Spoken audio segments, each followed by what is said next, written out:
Notre maison brûle et nous ne pouvons définitivement plus regarder ailleurs. La procrastination qui mène à l'inertie face à l'urgence environnementale conduit l'humanité à sa perte. À grands traits, voici donc un tableau bien plus sombre, mais malheureusement plus réaliste de la situation. C'est à partir de ces éléments que des orientations budgétaires sérieuses devraient être construites.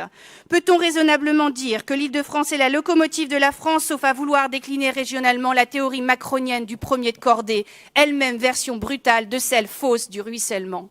C'est bien cette clé de lecture qui est opérante pour vos orientations.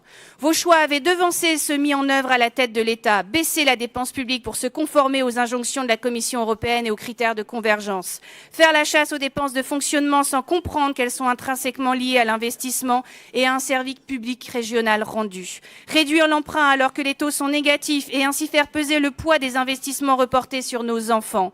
En définitive, vos budgets passés sont les empreintes dans lesquelles le président de la République et son gouvernement n'ont plus qu'à poser leurs pas pour mettre en œuvre leur politique injuste, symbolisée par la fin de l'ISF, auquel ils ont supprimé la solidarité et dont il ne reste que la fortune. Pour les Franciliens, Macron, président de la République, et Pécresse, présidente de la région, c'est la double peine, la double dose d'austérité.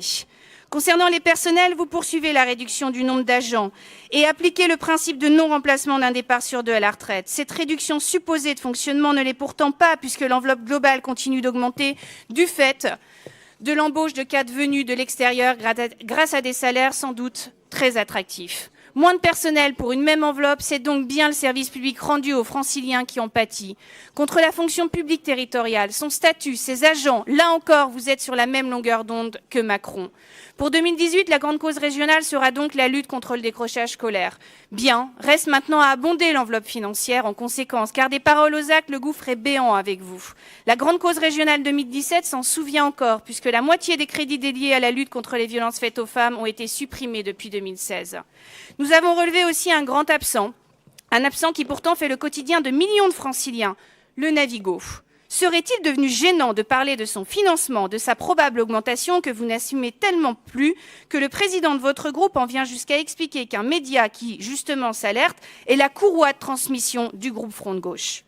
Quant au lien entre fiscalité automobile et transition environnementale, il vous rend quelque peu schizophrène. Comment pensez-vous concilier une fiscalité automobile haute tout en privilégiant le recours et le financement des transports en commun ? C'est une vraie question.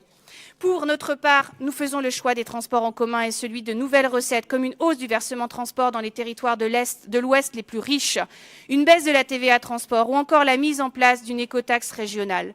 Nous reviendrons sur toutes ces questions au débat budgétaire, chiffres à l'appui, calculettes en main, mais nous savons déjà que les taux d'exécution dans de nombreux secteurs où l'urgence est criante seront très mauvais. Pour finir, Madame la Présidente, vous vous insurgez contre l'État qui baisse de 100 millions les recettes. Vous expliquez aussi que la loi de programmation des finances publiques va corseter notre collectivité avec la nouvelle règle d'or renforcée qui bâillonne la capacité d'investissement, met en péril les plans d'investissement pour les transports et les lycées pour lesquels vous avez déjà anticipé en mettant en route les PPP. Mais pour être clair, nous pensons que si votre famille politique avait été à la tête de l'État, elle aurait agi de même manière. Dans une certaine mesure, ce que fait Emmanuel Macron nationalement, vous l'avez entrepris régionalement. Vous corsetez et Emmanuel Macron Je crois qu'on a garotte. compris l'idée générale et qu'il faut conclure, Madame Malézé. Très bien. Deux mots, mais un qui peut être mortel car il remet en cause le peu d'autonomie financière de notre collectivité et sa libre administration. Deux principes pourtant constitutionnels. Contractualiser les relations entre l'État et les collectivités amène à une recentralisation. Au-delà des batailles qui sont engagées par les différentes associations d'élus, les collectivités comme la nôtre soumises à la contractualisation doivent se positionner.